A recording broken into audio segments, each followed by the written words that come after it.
the next pick in the draft for the Buffalo Bills at pick 60, their original second-round pick that they had in this draft, one of the not even one of the only regular pick they had on day 2 going into this draft.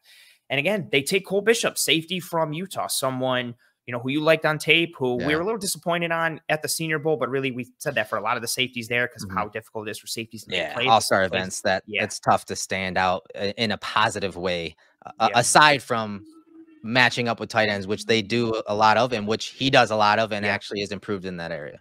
Absolutely. And so he comes in with an interesting skill set at a spot in this draft where the Bills could have gone in a multitude of other ways, but it seemed like he was the guy on the board for them. They wanted him. They went and they grabbed him. What are your thoughts here on Cole Bishop to the Bills at pick 60 in round 2 of this draft? Now, we talked about at the top, he is one of those guys that was brought in because of his leadership, his experience, his knowledge.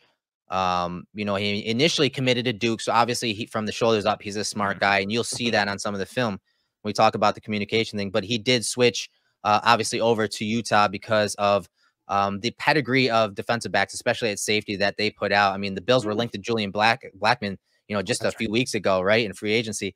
There's a lot of good safeties that come out of school, and especially even at corner, you're talking about like Jalen Johnson and whatnot.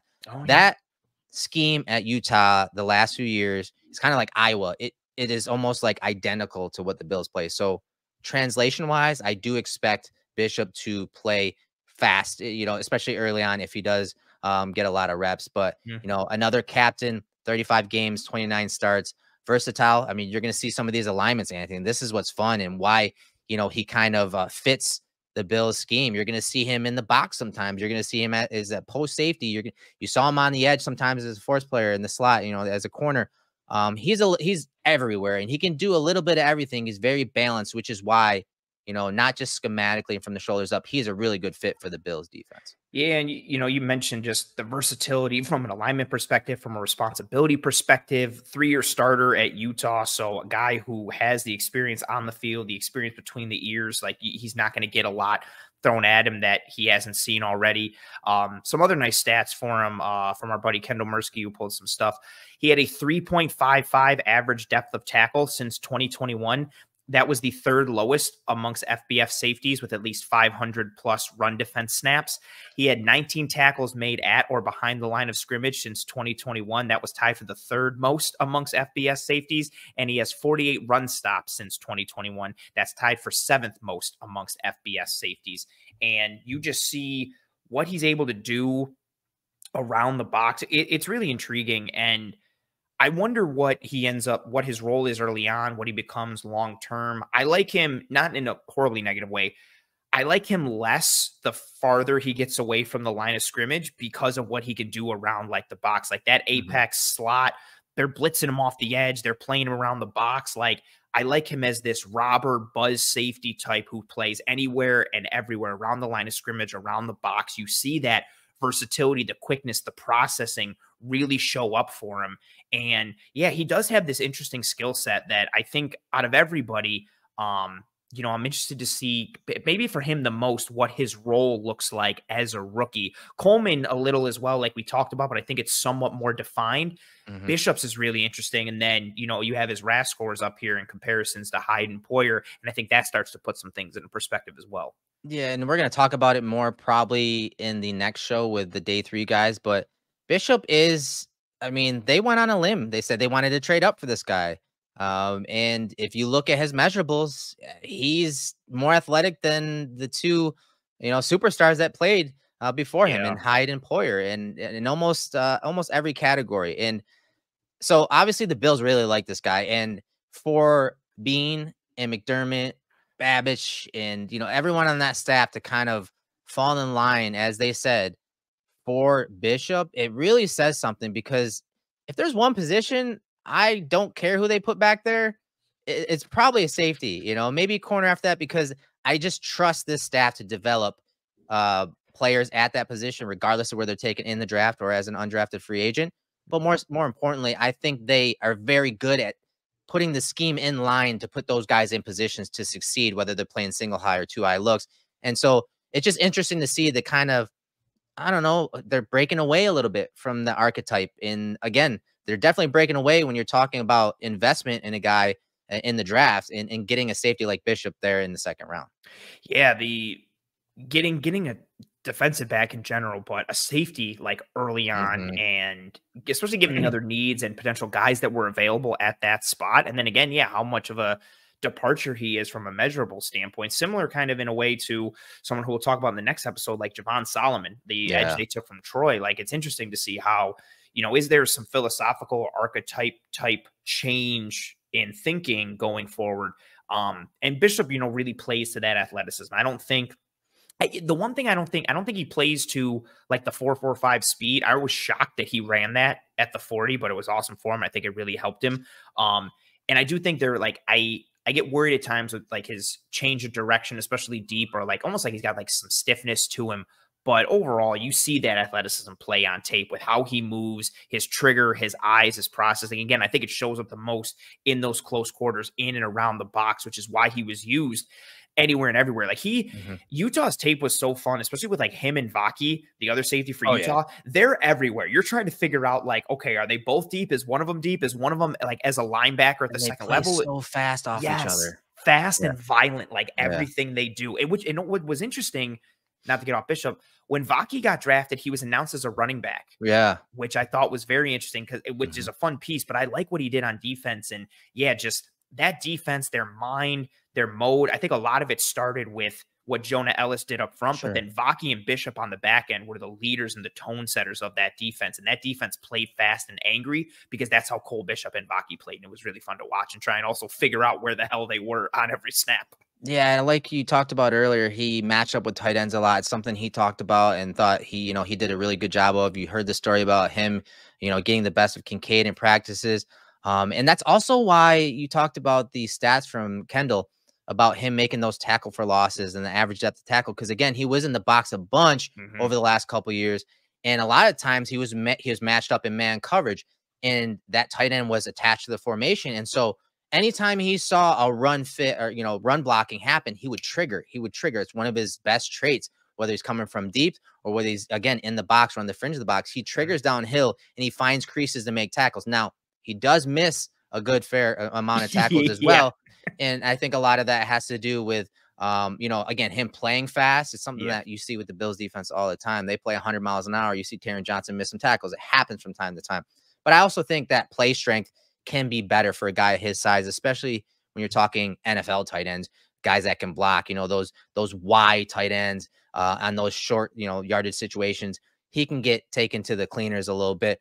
But when I did the research on him and I looked at several articles the last couple days, and I just saw so many of his teammates, former teammates, coaches talk about how this guy is a film junkie, and you hear that from time to time. But when you hear it from multiple sources on different levels of a defense or coaching staff, there's got to be some truth to that, and you can kind of see that again on the field, as you'll see when we get to the film.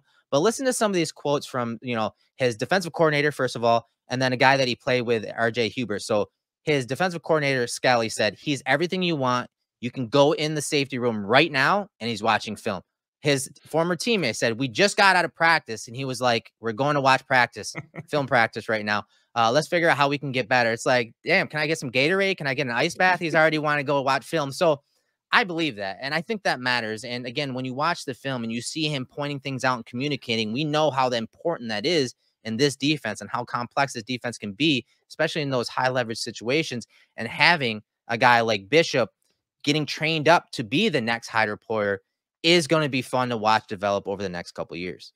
Yeah, he's got some air traffic controller vibes to him, and I think of what that could look like with him and Terrell Bernard and that communication, tying things together with the second and third level potentially. And I like again an area of opportunity for him, but the missed tackles but I think that's tied, like you said, from a positive piece. He triggers so fast and is so Yeah. aggressive, and sometimes it gets him in bad position. I also think that ties to one of the measurable pieces that is somewhat concerning for him: 29 3/4 inch arm length, which is the third percentile. And then his wingspan is 73 5/8 inches, which is the 17th percentile. So he's got a little bit of a T-Rex Right. situation there. And that's honestly, like, not even to make a joke, That's how I always spotted him on tape. He was usually wearing long sleeves, and then I'd look for the dude with almost that Eric Weddle type build. Ironically, another safety. I love that name you just mentioned, because that's a guy that I thought of when I watched Cole Bishop. Same. That's my like ceiling of what I think he could be if everything. And that's a lofty ceiling, because Weddle was a hell of a player, All pro safety. He was one of those players that, again, played so fast because of what he saw and what he processed from the shoulder up. And I do see that with Bishop. Again, it just takes time. It'll take time for him. But, you know, I liked what I saw. And he's someone that, you know, when we got to the Senior Bowl, we got to see him up close and personal. It was nice to see how fast he actually played. Did I think he'd run a 4.45? No. But again, you could tell he played fast and sometimes to his detriment, but I thought he was a really good player. We super chat real quick from Nub Animator. Appreciate you being here. Thank you very much for your presence and being here live, the comments and the super chat, and then the comment as well. Nub saying, love your work, guys. Appreciate y'all being objective, even though y'all are taking flack for it. We appreciate that more than you know. Thank you very much. Yeah, no, that's I'm glad you recognize that, because it's something that we have to deal with from time to time. all the time. Yeah, all the time. We're either not harsh enough or we're too harsh, and it's too harsh or homers, one or the other. Exactly right. Like, what let's jump into the film now, Ant. So I talked about, again, how he watches all this film, and you see it on film. So he's on in-man coverage to the tight end of the bottom of the screen.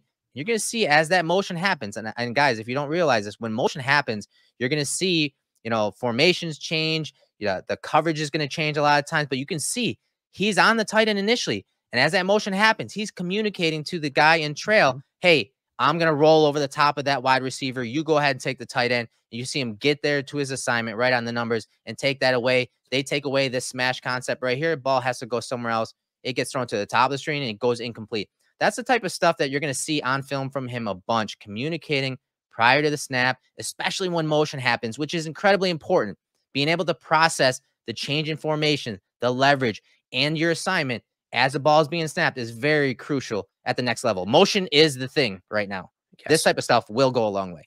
I was going to say, in general, motion is kind of like the soup du jour thing, but even if you just want to look at it in a vacuum, the friggin' Miami Dolphins, who are just motioning the hell out of everyone and everything on every single snap, pre-snap. This may seem like such a... I love that we're leading with this clip, because I feel like for most, it might just seem like not sexy or just like whatever, but this really highlights, you know, how functional he is in this area, like around the box and in like these low areas, but also it's just the communication, the recognition, the understanding, the communication, how much of a general he is and what he does from the neck up, like to be able to process at this level and communicate and dictate and then accurately execute based off of what you're seeing and reading with your eyes. That's a huge piece. And I think that, you know, obviously, like we've talked about it a bunch, that was a huge factor in why he went at pick 60, because of what and who he is like in between the years. Yeah, and the other thing, the other portion of this is the ability to disguise, right? So, you know, that guy's following him in trail to make it look like man coverage. Maybe it's not.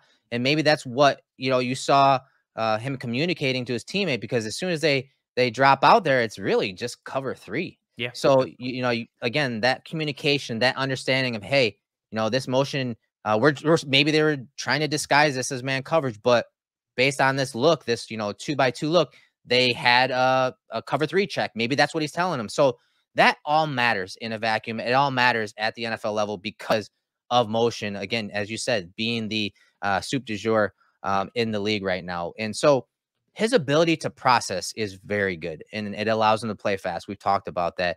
His zone processing will translate very quickly at the next level, but also for the Bills defense. So look at this formation. They have a trips to the top of the screen, ISO receiver to the bottom, but post snap, you're going to see the running back run to the short side of the field. So it's a 4 strong, right? 4 eligibles to the top of the screen. And that, again, zone, as we have seen in the past, KC versus the Bills, they ran a lot of 4 strongs, and Bills did it back to them as well. Yes, that can flood zones, and that can create stress on zone coverages. But watch as Pearsall is coming across the middle. All Florida is doing is running a high-low right here. So obviously Pearsall, they know who he is, so they jump him. So now look at the depth that he has to come from. Bishop has to come from over the middle to make a play at the catch point. Now, the receiver did drop it, but again, the angles and processing to understand that, hey, they're trying to flood the middle of the field is important. And watch how this passes off. Zone coverage. Again, this guy's coming across the formation. So we always talk about push calls. He's got to bump out. Now these two are working over the middle. So there's no one in the middle of the field to take away this crossing route. And just look at the leverage that Bishop uses. He's outside leverage on 22 initially, and then you'll see him squeeze, squeeze. Okay, he's coming into the middle of the field. He's in my area. I need to go break and get it with that other safety vacating out. This is tremendous processing. I know it doesn't seem like much because the guy really dropped the ball, but this leverage and ability to process it post snap versus 4 strong and zone coverage is very special. Absolutely. This is that the route distribution recognition, the understanding of the Yes. coverage, the understanding of all of it. This is an NFL ready coverage and play by Cole Bishop. Like this what makes him so translatable to the NFL. Aside from his work ethic and everything like that, it's being in these situations and knowing how to respond to NFL style like route distributions, 4 strong, being able to play NFL style coverages and succeed in those areas. And then also from the physical standpoint, 1.52 10-yard split, 76th percentile. You see some of that here. Like once he reads it and decides to trigger, you see the physical juice in addition to the processing and the recognition. When he closes, he's there. He doesn't get there too late because he's too slow or doesn't have the speed. You And see I love those the angle, right? Because the ball's going to be thrown out in front of him. The angle is beautiful. That's the last piece. Like even if so, because he does drop the ball, but I like to think, maybe it's just the optimist in me, if 22 makes this catch, because of the angle that Bishop takes, he's looking to punch right through the hands. In theory, his head is going to be right on the ball. Yep. His shoulder is on that lower arm, and he's trying to jar that ball loose, which is also nice because we know in football today, college and the NFL, if you look at a receiver the wrong way, it's going to be a penalty. So he's playing through the ball. He's playing through the hands. He's trying to generate a PBU as physical as he can without drawing a penalty. So he could try to take him out low, and hopefully that knocks the ball out if the receiver hits the ground. But he's playing to where the ball is going to meet the receiver. And like you have highlighted down there, high leverage situation, 3rd down. Also, I like to think he knows where the sticks are. And so when he sees this route, he's driving, anticipating it. Maybe it's got some film study tied to it. There's a lot to like and take away from this rep for Cole Bishop. Yeah, I love the leverage, the processing, the angle. I mean, it just shows up from time to time, like especially in these zone coverages. Here's another one: single high safety look. Ricky Pearsall, hello, alert, alert, backfield, right? So look at the tight formation. Like something's going on here. What are they trying to do? Post snap. All they're doing is running cover 3. You're seeing the number 1 vacate over the middle, but you're seeing Pearsall come out the backfield. And this is one of those situations like, hey, yeah, more times than not, this guy's going to carry up the sideline on a rail route or up the numbers on a rail route. And with cover 3, some systems ask this flat defender, he's a flat defender in cover 3, to carry that up the sideline. Especially you can see him squeezing the corner, squeezing on the number 1. And so, Cole Bishop's caught in a bind here, but look at the angle he's taken. Look at how fluid and smooth he is. Watching Pearsall adjusting his angles, calculating, looking at the quarterback, and then the quarterback, he already moved past Pearsall. So what does Bishop do? Stops, breaks, makes the tackle. Like again, that trigger, that processing, it's fun to watch, man. This is why he's so exciting. He's going to be so exciting to watch at the next level because he has basically everything the Bills ask for at a young age in a safety. And he's got such a higher ceiling athletically than some of the guys that have come through the system. Yeah, that's a really great way to put it. Like his floor is already pretty high because of the athleticism and the versatility, but because of the coverages that he's played already and the experience that he has. So he's got that high floor, and then matching it with what he can be from a ceiling perspective is exciting because of the physical ability that he has and the measurables. You really hit everything. I don't have too much to add. But we've seen the Bills do it with Cook. How many times do we see that flat defender, kind of take a poor angle, or they go, no pun intended, too flat to the wheel coming out of the backfield, and that running back or receiver out of the backfield just keeps going right up that sideline, takes the angle, gets upfield, and you're beat. We see that rail route out of the backfield all the time now. He takes a good angle, chokes it off, forces the check down underneath, and then what do you do? Like he says, because he's taking his drop with a very good and efficient angle while watching the QB, it allows him to come down and make a play. And again, like you've highlighted, another high leverage situation, 3rd down. He knows the down and distance. He knows the situation. So he's anticipating that check down. Boom, comes up, sticks him, makes a good tackle. this is a really nice play again from the neck up. And again, physical and athleticism, but a nice Yeah. play from Cole Bishop. This one here is my hands down favorite. Yeah, there's a reason why I put it towards the end. This is again a little bit of everything that the Bills do. Disguise looks like man coverage across the board, single high safety look right against USC and then Caleb Williams. But watch what happens post snap. They're matching. This guy clears out the zone. You're gonna have him run with him. So now you're having Bishop keep an eye on 16. I think that's 16, 15 or 16 right here going across the middle. You got another crossing route coming over middle. So there's like a little mesh going on here. Watch Bishop process all of this in real time. Boom, boom. I'm coming downhill. Bam. Separate them from the ball. Like that is translatable, guys. Disguising pre to post snap. They're matching. And he doesn't just get, drive right on this and attach to that guy. He looks beyond that. He sees next level and he's able to process that. Hey, there's a crosser coming here in the red zone. And he just goes and separates that guy from the ball. I love this rep. He detonates on the receiver. Like that's actually, then it's Brendan Rice too. I wanted to confirm. I saw that too. Poor Brendan Rice, who I can't believe he fell to the 7th round. But yeah, that's surprising. Absolute wild conversation for another time. Actually, both these guys I like to a degree. That's Taj Washington, number 16. Yeah, who went to Miami because they needed more guys who can run fast because they don't have any. So he processes that. Like, look where his eyes are and his positioning already. Like he is reading that mesh point. Like he's seeing Washington, Rice through his peripherals, and he's watching Caleb Williams. But because he's got his eyes on Caleb Williams and he's reading Williams through the mesh point there and the route distribution, he's able to drive on Brendan Rice and just takes a great angle and meets him right there where the ball is. And what's nice is you get the hit and the PBU, you see the physicality, but he's going to make a play like on that ball. Again, he's going for the PBU. It's not just let me go make a big hit or let me try and like put a shoulder into somebody and see what happens. It's a physical play, but it's also a smart one to try and knock the ball out. And again, NFL style coverage to leverage the eyes. Beautiful. Again, you highlight and here on this angle. He's watching Caleb Williams already. You can see Caleb Williams' body language and eyes kind of dictating that to Brendan Rice. Not to mention we see this all the time in college and the NFL. You try to like throw everybody from the flooded side back the other way, and then you bring that drag route over and try and catch somebody, and he passes it off. He understands. He's on this the whole way, man. Immediately, like as soon as Caleb looked to his left, he found that target that was over there, and he's like, I know where this is going. I've seen this before. It's money. It's so pretty. And again, the finishing ability, like the eyes, the processing, then boom, separate your man from the ball, detonate on him.